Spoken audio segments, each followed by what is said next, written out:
Diego Armesto, buen día, ¿cómo estás?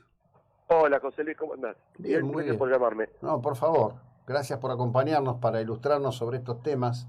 Bueno, la oposición logró, en la votación del presupuesto en la Cámara Baja, que el gobierno no pueda disponer libremente de la cuestión que tiene que ver con el tema de retenciones.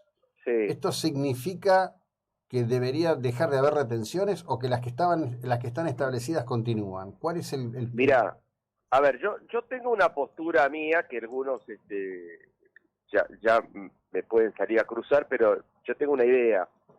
La Constitución establece en el artículo 75, primero, que los derechos de importación y exportación los fija el Congreso de la Nación. Para que la gente entienda, el artículo 75 son todas las atribuciones del Congreso. Pero es una atribución del Congreso.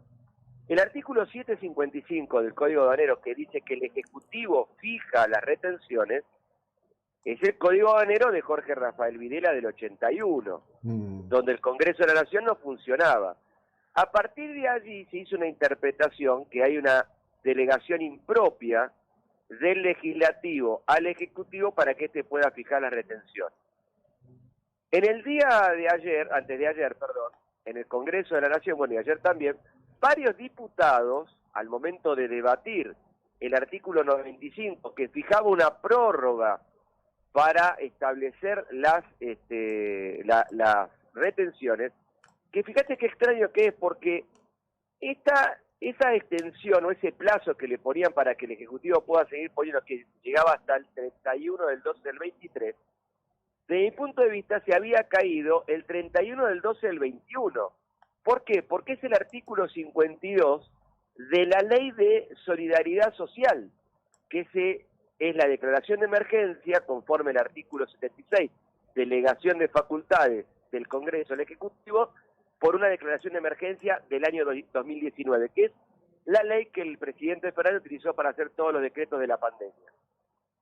Es decir, el 31 del 12 del 21, del 20, perdón, se Ujú. le cayó a la delegación.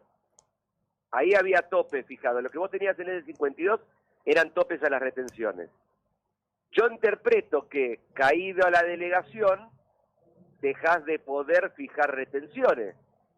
Si vas por el artículo 755 del Código Aduanero, que es lo que hace el Ejecutivo, estaría violando la Constitución. ¿Por qué?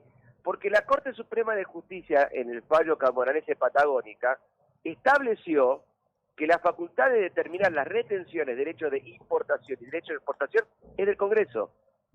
Entonces, y en línea con lo que dijeron los diputados en el debate del presupuesto, y todos decían lo mismo, es una facultad del Congreso, la tenemos que definir nosotros tenemos que definir, bueno, muchachos, pónganse a laburar, hagan una ley donde reglamenten la cuestión de las retenciones. Ujú. No puede seguir el Ejecutivo fijando retenciones, esta es mi opinión, Sí. por una discrecionalidad que le da un código que desde mi punto de vista cayó de desuetudo, porque deja de tener esa facultad el Ejecutivo desde que tenemos un Congreso de la Nación. Claro. Entonces, al revalorizar el texto fundamental, salir del Estatuto de la Organización Nacional y volver a darle vigencia a la Constitución Nacional, automáticamente el viejo 67.1, ahora 75 primero, se transforma en operativo. Entonces, Ujú. mi idea es que ahora debe el Congreso definir las retenciones. Claro, ahora, para esto haría falta, digamos, una acción política de carácter concreto en avanzar con el tema. No advierto yo que algo de eso esté ocurriendo, ¿no? Y yo coincido con vos, a ver, muchas veces queda en la diatriba del discurso, la zaraza discursiva, utilizando al gran economista Martín Guzmán, este, entonces queda una zaraza discursiva, queda re lindo, porque tenemos que recuperar la facultad de Congreso, y después todos se quedan preocupados más porque se van a derogar las pasos. Sí, sí. ¿Entendés? Es decir, me parece a veces que la política en algún momento tiene reacciones espasmódicas frente a los problemas de la gente o de un sector de la sociedad, que en este caso es el campo, hace un lindo discurso, pero después en lo concreto no se ve. Por eso yo hace un rato hablaba con un colega tuyo acá de Buenos Aires y decía, que me preguntaba, ¿cómo resumís el presupuesto? ¿Ganó el campo, ganó el Poder Judicial, perdió la gente? Sí, sí. Bueno, hay una situación allí, porque sería bueno que esto se sincere, ¿no? En el sentido de decir, bueno, miren, por estas razones y por estas razones, las retenciones van a seguir estando hasta que encontremos otro modo de ordenar la macro, que incluye, por supuesto, algo de lo que recién ahora comienzan a hablar, por un lado Macri y por otro lado Javier Iguacel, que es el que más duro habla de esto, cuando habla de los gastos, por ejemplo, de la legislatura de la provincia de Buenos Aires. Es decir, porque Bueno, evidentemente para poder cortar esto hay que cortar con estas cajas interminables. Creo que habrás visto el informe que publicó TN sobre el tema de los 29 fideicomisos sin control que hay, que manejan un volumen de dinero por año medido en dólares que es el equivalente al 7% de la deuda externa argentina. Digamos, no es cierto que bueno, no hay plata en Argentina, ¿no? Es en lo que bueno, se... pero fíjate que en la causa vialidad el fiscal Luciani había denunciado el manejo del fideicomiso para pago de obras públicas, Ujú. Sí, cuando sí, se habían quedado sin presupuesto en el 2009. claro. Entonces, a ver, la discrecionalidad del Poder Ejecutivo, bueno, es más, mirá, José Luis, es con solo ver el presupuesto, el anexo, y ver la cantidad de obras nominadas para hacer obras en las provincias, y ver que el primer tramo, lo que se paga y lo que tiene de obligatoriedad de desarrollo, te pegas un tiro en la cabeza. ¿Por qué? Porque la mayoría de las obras es entre un 1 y el 2%. Poner el cartel, poner 3 máquinas, sacar una foto que empezaste la obra. Y Ujú. después te dan 3 o 4 años para hacer 20 kilómetros de ruta. 4 años. ¿Escuchaste, no? Sí, lo Porque escuché. encima eso tiene un juego. Cuando vos me otorgás la obra pública, vos sos gobernador, me presento con un escrito y digo, pido redeterminación de precios. ¿Por qué? Por la inflación, por esto, por lo otro.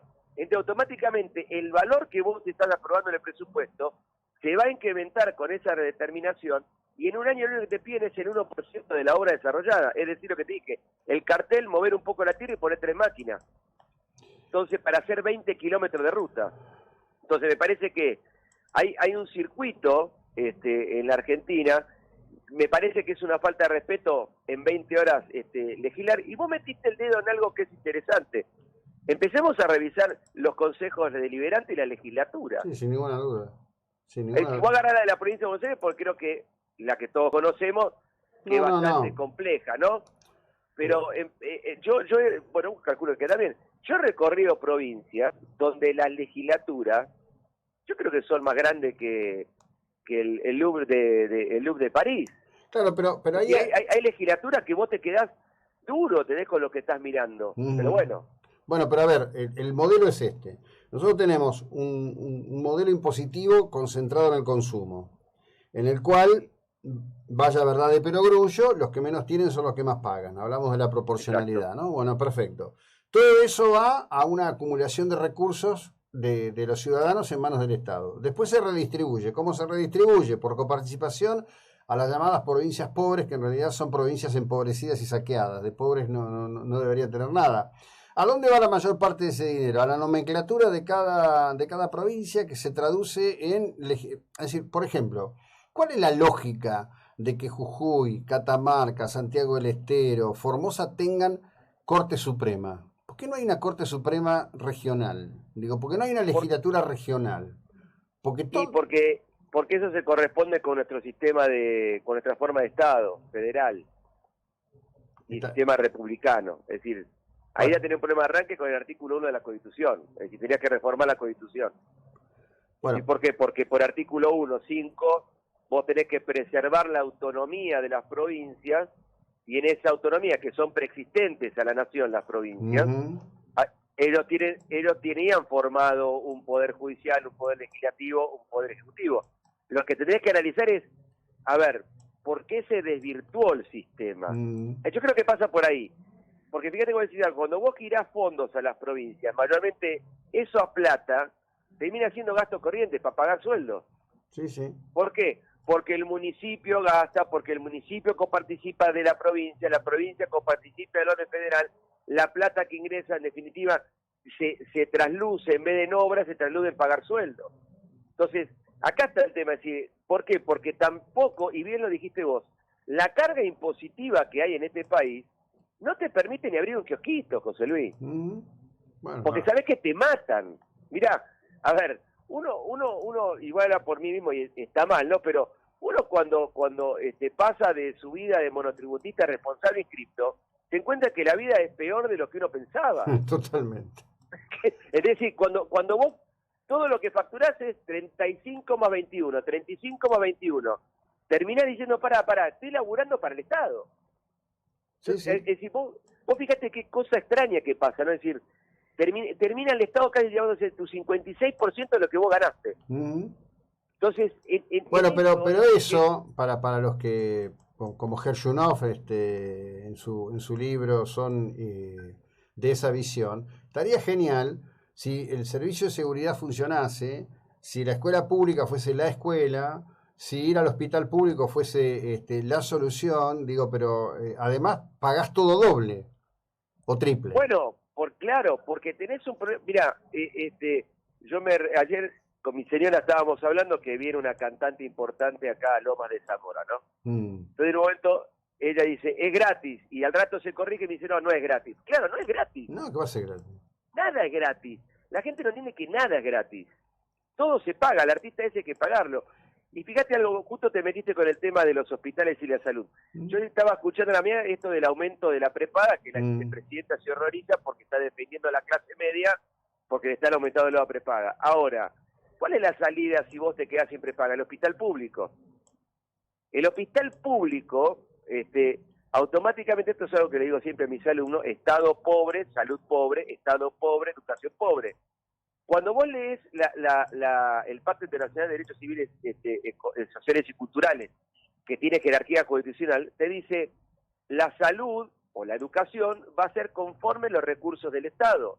Si vos tenés un Estado pobre, automáticamente va a tener una salud pobre. Eso también tenemos que empezar a darnos cuenta los argentinos, que cuando vos querés buscar la salida, y que también crees que es gratis, a ver, no es gratis el hospital público, paga la luz, paga los médicos, paga la anestesista, paga la enfermera. Tenemos que empezar a entender estas cuestiones. Ahora, Nino, en su libro Un país al margen de la ley, decía que una de las grandes problemas argentinos es la famosa anomia. Obviamente. Y él decía que una de las anomias más graves que tenemos en Argentina es la evasión. ¿Pero por qué evadís? Porque te están metiendo la pata en la cabeza y no te dejan ganar un mango. Entonces terminás yéndote por lo negro y en vez de ir por lo blanco, cuando si vos haces una verdad, porque esto también es un problema de la política, José Luis, si vos no haces una reforma laboral, sindical, fiscal, tributaria, todos los problemas que tenemos argentinos, y siempre vamos a seguir hablando todos los días lo mismo, porque nunca terminamos de resolver los problemas, que la respuesta está en la Constitución, Es decir, están ahí las respuestas. La Constitución habla de desarrollo, crecimiento, progreso, derechos sociales, seguridad social, pero todo en un marco legal donde vos tengas, a ver, la respuesta o lo que vos vas a buscar en el hospital público se acorde a lo que verdaderamente todos aportamos. Si todos buscan la evasión, la anomia, saltar la regla y bueno, te crees más vivo porque y bueno, tenemos un problema como sociedad. Entonces, me parece a mí que a veces, y creo que acá vamos a coincidir, hay que empezar a observar esto que vos recién preguntabas, por qué el Poder Judicial, por qué la legislatura, todos esos lugares, y por qué hay tanto gasto. Entonces, ¿cómo resolvemos, cómo bajamos el gasto? Ahora, ¿el gasto se agota en el Congreso de la Nación? Yo creo que no, porque cuando uno agarra el presupuesto, hay un gasto, pero ahora empecemos a revisar legislaturas provinciales, consejos deliberantes, municipalidades. Hay municipalidades, José Luis, en el interior de la provincia de Buenos Aires, que casi el 50% de la gente que vive en el pueblo trabaja en la municipalidad. Mira, yo viví en una provincia donde casi el 60% de la gente, y provincia petrolera, trabaja del Estado, vive del Estado. Bueno, entonces tenemos un problema. La señal más clara de ese fracaso es Santa Cruz, sin ninguna duda. Bueno, es ahí. Ahí tenés un ejemplo práctico, una provincia rica, pero pobre. Así es. Y bien lo dijiste vos, ¿no? Es decir, fíjate Santiago del Estero. Mirá, yo estuve en Santiago del Estero, yo ahora no puedo pisar más porque 2 o 3 veces hablé mal de Santiago del Estero en la tele y tengo prohibida la entrada, pero Santiago del Estero, yo daba curso en Santiago del Estero, ¿no? Entonces, cuando yo viajaba a Santiago del Estero yo un día comí en un lugar que le dicen La Torre, que es donde está el Ministerio de Economía, ¿no? Es un edificio inteligente, pero cuando llegas al último piso, que es donde tenía la cena, voy arriba, mirá y veas toda la pobreza. Entonces, cuando vas a tomarte la bien a Tucumán, agarrás Circunvalación y ves un terrible estadio de fútbol que fuera, che, estoy en Qatar, decís. Cuando pega la vuelta en Circunvalación, que te das ahí, empiezas a ver toda la pobreza. Pero tenemos un problema en Argentina. Vas a Río Hondo y tenés hoteles espectaculares y una pista que han intentado llevar a la Fórmula 1. Está bien, van las motos de Fórmula 1, de la moto que no sé cómo le llaman, y hacen las carreras ahí. Y después mirá lo que es Río Hondo. Entonces tenemos un problema. Sin ninguna duda, grandísimo. Te agradezco como siempre que nos ayudes en estos temas y a pensarlos. Gracias, un abrazo. Dale, un abrazo, cuídate, gracias. Bueno, el doctor Diego Armesto, abogado constitucionalista. Empezamos con el tema de las retenciones y llegamos, como siempre, a estas cuestiones, ¿no? Que nos impactan de una u otra manera absolutamente a todos.